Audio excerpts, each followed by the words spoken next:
Hi, I'm Taylor Ward, and you're listening to Halfway Around the Halo. Fires the first. The Angels have no hit. The Seattle Mariners racing back to the track. Gone! Big fly for Mike Trout. There it is. Hit number 3,000 for Albert Pujols. Gone! Big fly, Ohtani shot. Waltrout leaps up, and he got it. Oh, my! Taylor Ward has no hit. The Minnesota Twins. The Angels, world champions. Hello and welcome to Halfway Around the Halo, the LA Angels UK podcast. It's been a long time since we've recorded, but we're back with breaking news today as Kurt Suzuki is hired as the new Angels manager. This is season 7, episode 12. We got stuck on 11 for quite a while, but we wanted to make 12 a special one for you. We will talk about the new managerial hire. We're going to talk a little bit about the season, a bit of a debrief and what we've seen, but actually I think it all goes into that bigger picture of how disappointed once again we are with Angels baseball, but thankfully I'm not alone in my disappointment because Toby Barnes has agreed to join me once again. Toby, how you doing? Yeah, I'm good. It's been a while. The bad thing about the Angels being bad is we didn't get to chat that often. So I miss your face when the Angels bad. It's kind of it's a double-edged sword. I know, I miss yours too. And look at the hair; it just keeps growing and growing in the time. Yeah, when the Angels have a positive record, I might chop it, but might be waiting a while for that. You're like that Man United fan with the huge afro that said he won't shave it until United win 5 games in a row. So I feel like yours could go on even longer, and United are pretty bad. So yeah. Well, anyway, the last one we did record was actually talking about competitive baseball, and I think both of us knew at that time the writing was on the wall. We both vehemently disagreed with the Angels' decisions at the deadline. We thought what Perry said about it was just absolute guff, to be quite frank. It panned out exactly the way both of us expected it to do. So, no shock there. That's where the frustration comes from, I think, as Angels fans. But we'll try and get some look ahead to the next year in here. But yeah, so Kurt Suzuki, hired as the new Angels manager. We learned over the last few days that Albert Pujols ruled himself out or couldn't come to terms with Artie over terms around finances, coaching, probably development, resources, all of it that goes into it. We then learned Torrey Hunter was out. Don't really know what happened there. And then we get today's news about Suzuki being the hire. Suzuki, of course, for those that don't know, and I'm sure Angels fans listening to this have heard before, but he has been with the Angels now for 3 years since he retired from playing. He's been a special assistant to Perry Manassian, the general manager. I think a pretty good relationship with Artie Moreno, Angels owner. Make of that what you will. For me, quite disappointing. Toby, I don't know what you think, but for me, fairly disappointing in that this is the direction we've gone. Everybody that's listened to this podcast, and I know there's only a few of you that have probably listened to every episode, but will know I've been banging on for a long time about getting a young, up-and-coming manager from the next generation, something fresh, something to inspire, something to actually mix things up in this franchise. So in theory, on paper, Kurt Suzuki actually matches up to that description pretty well. He is, a first-time head manager. He is a first time in that dugout. He's fresh out of playing. He's been around the game for a long time. Catchers notoriously do fairly well as managers. However, the fact he's been with the Angels franchise for 3 years and as a player previously in an extremely miserable period of time, the fact he seems to be Perry Manassian's choice, and we saw what just happened with Ray Montgomery, who was also Perry Manassian's choice, does not fill me with confidence that we're going to see anything different to what we've seen previously. And it actually goes back to the stuff around Albert and pulling out, which I want to talk about. But Toby, what's your snap reaction to this hire? I think you can't describe the Suzuki appointment as swift. And that's as far as my puns will go for the evening. Do they even have Suzuki Swifts in the US? I doubt it. I don't know. No clue. It's a car. For those that didn't get the pun, it is a car, a Suzuki Swift. It's from Japan. Atani would have got the joke. Yeah, it's just one guy. Anyway, I think, kind of similar to you. It's not very. It just seems safe and boring, and as much as it kind of is a bit oxymoronic, having a first-time manager as a safe appointment, it just seems safe. It's not really exciting. It's kind of, like you say, the guy's been a specialist assistant for 3 years, retired as an Angel, through kind of one of the worst sustained periods of baseball the Angels have had in recent history. And he was the backup catcher, but he's not known the Angels as a successful team. And I think you need the outside voice. You need something fresh. You need kind of the new ideas and opinions. And you only really get that from somebody coming outside of the organization. And the fact that the Angels kind of narrowed their search only to guys that have a relationship with the team and the organization tells you what they know that outside bodies think about the organization, in that unless you have ties to it, you don't want to be involved. And unfortunately, they've made the rod for their own backs, and they're not an exciting place. They don't have a track record of development and success in that department and bringing through players through the minors. So they kind of, to me, it seems like went to find guys that had the personal connection with the team to find someone who would be willing to agree to Artie's terms, which clearly Albert didn't want to do. And I think you said he kind of ruled himself out. I think he priced himself out based off what kind of we know that Artie Moreno is like. And don't get me wrong, Pujols isn't a proven manager, but he won the Dominican Winter League and was going to manage the Dominican in the Baseball Classic next year. So I think he would have been a better appointment. But again, any kind of pretty fresh from the organisation, I feel like any one of the three names that was touted, I wouldn't have been excited about. Yeah, I mean, I think you've hit the nail on the head with a lot of that, and it's an interesting mix. I think the stuff with Albert it wasn't necessarily about Albert himself and as a first-time manager, but it was the hope, I think, that came with Albert, that he's going to bring in a stellar coaching staff of all the players that he's played with that want to get their first jobs in management. Could have been an incredible dugout that he could actually maybe push Artie to spend the money in the right places. He knows what a winning organisation looks like, not with the Angels, but he's been there, done that, been one of the best players of a generation in St. Louis. The hope was that he could bring some of that and convince Artie to change. That obviously hasn't happened, and I think you're right. He priced himself out. Artie wanted nothing to do with it. It was too difficult for him. It wouldn't have gone the way he wanted it to, so he pulled out of that one. With Kurt, just a lot simpler. As you said, I mean, the fact he's been in the organisation just means it's so uninspiring. Last year was the worst Angels team of all time, right? So he was there for that. He has experienced this team in dire straits for over a decade now. He's seen it from the outside. He's seen it from the inside. He's been part of it. How can we go from a situation also where a general manager should have lost his job? How he is still general manager is one thing. He should have lost his job. And not only did he manage to get a reprieve somehow, he is then picking his guy as the next manager who's worked for it. It's just, this organisation continues to implode from within because they never learn their lessons. And every time they try to do something different, and I've seen people quite excited by this Suzuki hire, I'll let you know. I've seen people that like it. Whatever. I mean, I hope they're right. I hope that everything we say gets disproven, even though I think it's got elements of truth to it, regardless of what happens. I hope he's a mad success for the Angels. But nothing we've seen over a decade plus suggests it's going to be any different. Nothing suggests that the resources are going to be put in there, that the coaching team is going to be right, that the development money is going to be there, that they're going to continue to prioritise in the right areas and spend money in the right areas. None of that seems there. And I think the Albert stuff for me was just that snapshot of nothing is changing. Until Artie sells this team, it's going to continue to be more of the same. Is there any reason for optimism? No, and I think we have mentioned it quite a lot kind of previously, in that we're not sure how much impact a manager could make on a team. You could have the most legendary manager of all time in charge of the Angels, and it would still look the same as if Suzuki's in charge, in my opinion.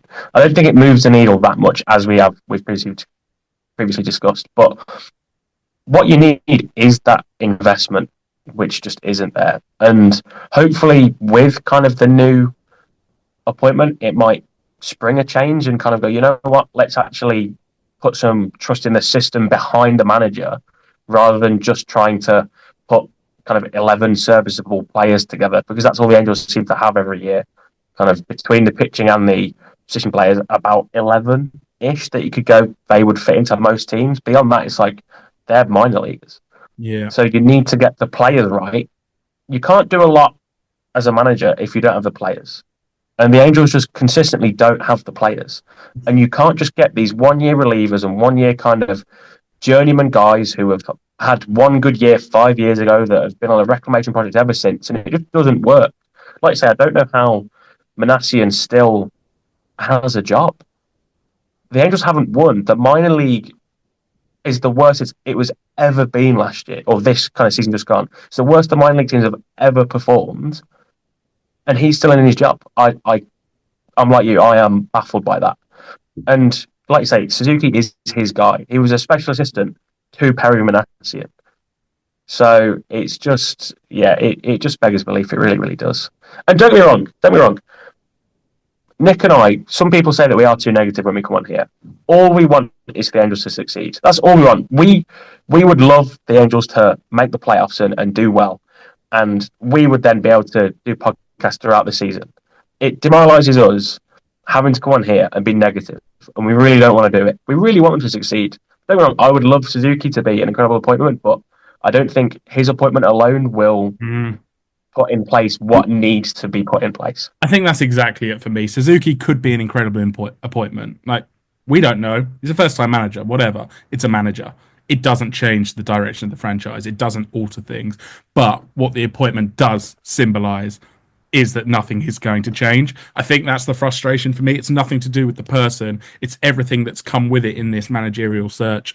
But let's try and talk about the future then. So the Angels went 72-90 this year. It was a 9-game improvement on last season. Quite frankly, though, it's hit, give or take whether this was actually a better team than last year. I think a few things fell their way early that perhaps didn't the year before. Maybe we were a bit healthier this year, so got a few extra wins. But for all intents and purposes, it was a fairly similar sort of season. Just fizzled out completely, slightly later on. No real hope for the future. Even the promising sparks at the start kind of died off. If we're looking at any sort of positives, what Suzuki's got to work with, he needs a major overhaul of the rotation. He needs big infusion of talent into the pen. And actually, the lineup needs 3 bats in it to even get to any sort of competent level. It's a pretty dire state of affairs there. Positives, Joe Adele, the breakout, 37 home runs last year. Can he build on that? We probably need a centre fielder because I think you've got to keep Joe out in right. Mike's got a DH now. Taylor Ward, again, had another decent year. But do you finally trade him? Do you give him one more year and then let him go? We've probably missed the window to get anything for him.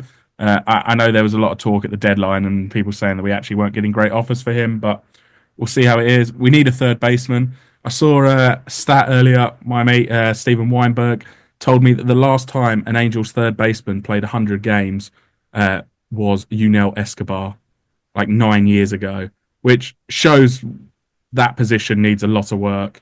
It should be a huge cornerstone, and we just haven't. We just keep filling it in, as you say, with these journeymen and 1 year deals, and obviously we signed Rendon to the massive contract, which just hasn't worked out.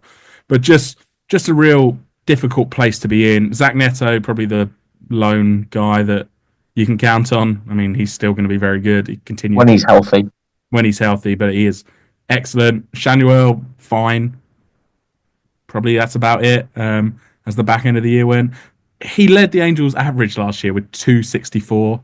If that doesn't say how bad things were, then I don't know what does. But yeah, any sort of positives from within that you think Suzuki's got a building block to work from? I think you look at kind of the infield, and that's kind of your only cause for any kind of positiveness. And most of the young guys that played almost every day had some level of improvement. You look at Adele and Neto, kind of got better. And the one for me is that Kurt Suzuki, like we said, has been a special assistant, and arguably your biggest regression came from Logan and Hoppy. So that would be one area where I would look to see if any difference can be made, is when he has more contact time with Logan, and hope that can be an area for improvement. But yeah, positives, not really many. Lots of lots of regression, and I don't know if players were just kind of burnt out towards the end of the year, or they felt what all the fans did and were just apathy, going, "Oh, we're not going to win enough games. We're just kind of coasting to the end of the year." Probably some of that in there as well, especially when not a lot of them are on kind of prove it deals, I guess. So yeah, I don't think there are lots of positives to build on, and it's the same as it was 2 years ago in that the young core looks okay. Couple of potential arms in the pen and kind of in the rotation, but other than that, there's not huge amounts to go off, I would say. Yeah, it's hard to argue with that. As you said, there's pieces dotted around. There are some good players on this team. There's no question about it. There are some good players, but there's not enough. There's not enough coming through. There's not enough money to go around. It's just a real dearth of talent. There isn't enough money to go around. Artie Moran's got a lot of money, he just don't want to spend it. He doesn't want to spend it. Realistically, there's not enough money to go around because it's not going to be spent. So I don't know where we go from here, but it's what we've been saying for a long time now. You've never seen the Angels have a winning season. That is crazy now. And I've been a fan of the Angels since 2017, 2018. I've never seen them win more than 81 games. Yeah. I mean, it's just not good enough. This is possibly the most depressing franchise in sports right now. I am struggling. Yeah. The Jets. I think we might be even more depressing. I mean, it's not far off. It's a very similar place to be in, and nobody wants to be in a similar place to the Jets. I am really struggling this off season. It's really difficult. Obviously, once we get back to February, we'll be looking. Yeah. The hope will return. I think one of the big things as well is you look at a franchise that seemingly was in so much more turmoil than the Angels in the division rival Athletics, who don't even know where they're playing in a couple of years' time. I think they've doubled down on Sacramento, and they actually look promising. And this organization had looked completely rudderless. Yeah.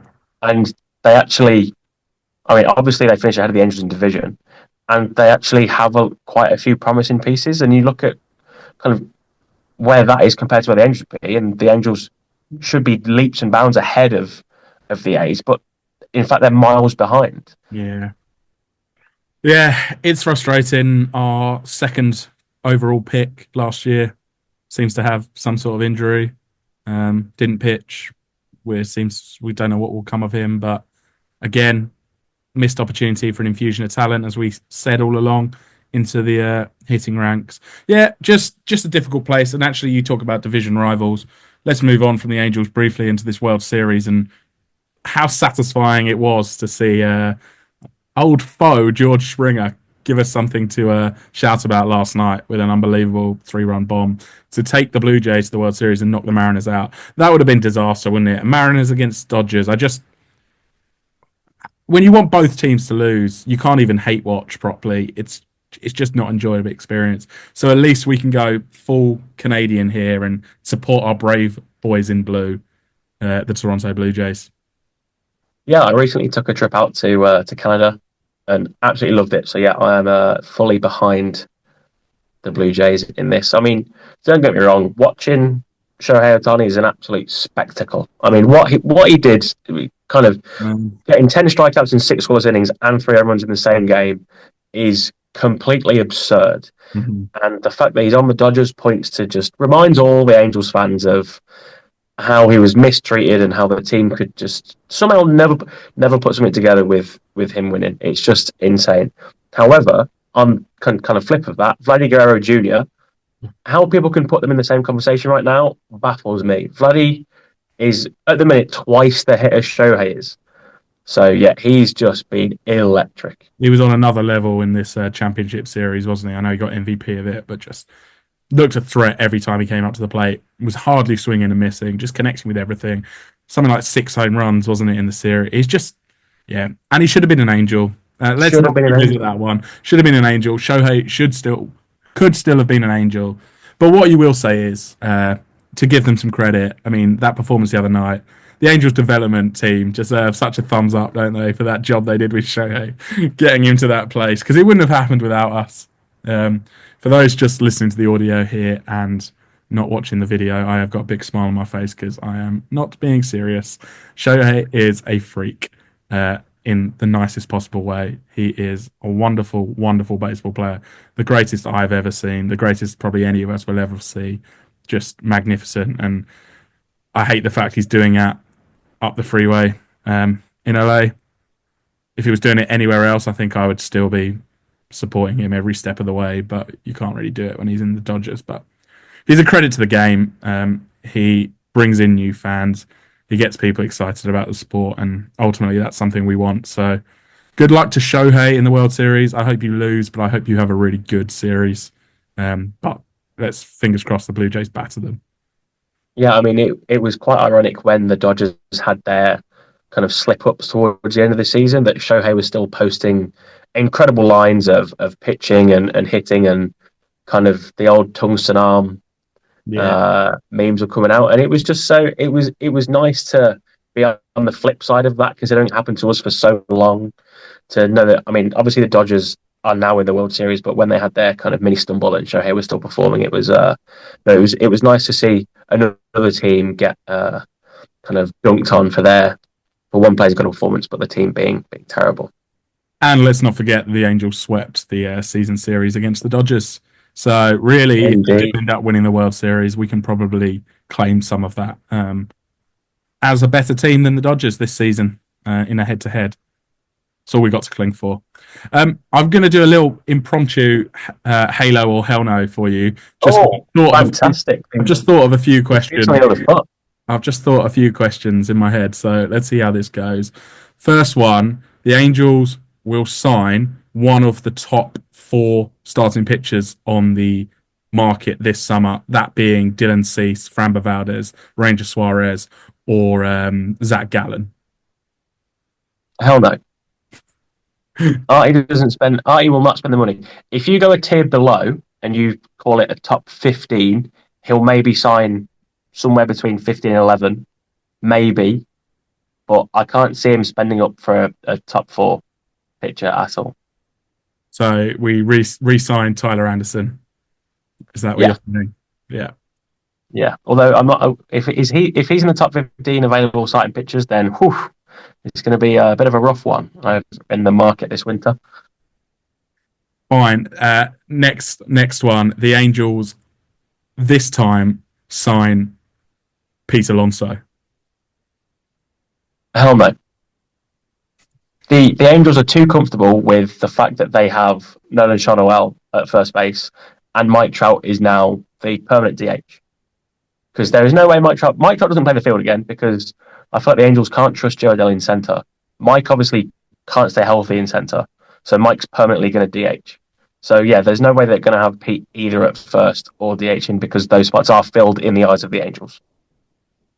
Very good.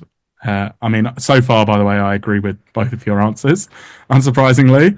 The Angels will not go into the season with Logan O'Hoppe and Travis d'Arnaud as their starting catching pair.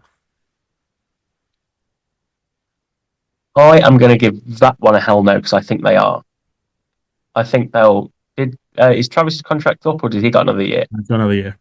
He's got another year. Yeah, I think those two will be the starting catchers going into the season. So I'm gonna go the opposite to you, and I think they will sign a catcher in the off season, and they will try Logan O'Hoppe out elsewhere, whether that's at third base, most likely, or maybe in one of the corner outfield spots. I have a feeling they're going to try and move him off catcher. Judging by what Ray Montgomery said about him at the back end of last year, Perry's been supportive, as you have to be, but just gonna take a punt on that and think that. Although, did you hear Logan's comments in reply to Ray Montgomery? So I wouldn't be I wouldn't be in a rush to move Logan off anywhere that he doesn't want to be. Yeah, we'll see. But yeah, I can see it. The Angels will have a better record than 72 and 90 next season. Halo! The optimism starting early. Call me a Kool-Aid drinker if you want, but the Angels are gonna win 80 games at least next year. New manager bounce, that's what they call it, right? Does it exist in baseball? Yeah, for the first few weeks, and then unfortunately there's 162 games, so it quickly fades away. There's not a chance for me. Kurt Suzuki's going to be the new Stephen vote. They're absolutely rubbish. They are just a terrible, terrible team. And yeah, even 72 wins feels a long way away right now. I think I predicted 65 last year, so they did outscore my prediction. I don't know what you went for. We will actually go back and look at those predictions in a separate episode when we get a chance. I think I might be able to pull them up. I'm pretty sure I kept them. I hope on so. the old. But we will come back to them. But I can't remember what you predicted. But I think you were definitely more optimistic than me. So I think you'll be closer. I think I said something around 76 or 78. I think somewhere around there. I may have got it absolutely right. Who knows? But I'll do a quick search of the old Google Docs here and see if I can find it. But I'm sure I kept the prediction for the. Here we go. Season predictions. Final record predictions. You said 65, and I said I was doing the Kool-Aid, and I said we go 1882. 80 to 82. What's wrong with you? That's what I said. It. Final record of 80 wins. That's what I said. I've actually won that one by one win. Yeah. So they split the difference. So maybe if we both bump up our predictions by 10, they'll split the difference again. Maybe, but I don't think it works like that. But I don't know. Who knows anymore? Who knows how this works? This will be our last year of baseball before a lockout anyway, won't it? So yeah, probably. Just got to make the most of it. What changes do we think are coming in the got to be some new agreements? Some sort of salary cap, some sort of ban on deferred payments. I think if there's a salary cap, they'll try to put a floor in place, but I don't know. We'll see. I think it's coming though. If the Dodgers win this World Series again comfortably, there's just going to be too many arguments against it from the small market teams. They cannot compete with this level of spending. It is the problem in baseball. It's like the Brewers, right? The Brewers can get to where they got to, but ultimately they can't get over the hump in the postseason because that sort of play, that sort of small ball, that sort of managing a roster, it just doesn't work at the high end of the season when it actually matters. It can get you to there and it can get you really good teams. We saw it with the Rays for a long time, but ultimately you need to spend on superstars to get you over the hump. So we'll see. I mean, we've got a long time to talk about a potential lockout on what comes from it, but this might be the last Angel season, full Angel season for a while. Hopefully. No, I mean, when the Angels were announcing they had a manager search and the talks come out, or the rumours come out that the Giants are going to be appointing the guy from Tennessee who has no professional experience. I thought there was hope for one of us two to be in the hunt for the Angels job, because you don't need any experience these days to be a manager, apparently. So, I thought that, when you asked if I wanted to do a podcast, you were going to announce that you were going to be involved in the organisation. But it's more likely to be you. You're more of an arty puppet. With the pulling your strings, predicting 80 to 82 wins with that shambles of a roster. You got to drink the Kool-Aid at the start of the year. It's the only time that we can. It's the only time we can be positive. Let's get ready for winter meetings then, and it all starts again. Can't wait. Yeah, great. On that note, I think that's enough. It's nice to be back talking Angels baseball, kinda. Kurt Suzuki hired as the next Angels manager. We'll be back again in the off season, probably once something happens around free agency and signings, and we'll take a proper deeper dive into what we said last year and our predictions and how it went for us. But Toby, thanks for joining me. I hope everything's good at your end, and I'll catch you very soon, I'm sure. Yes, hopefully. Hopefully it's not too long before we get to catch up again. Yeah, and as usual, go Halos.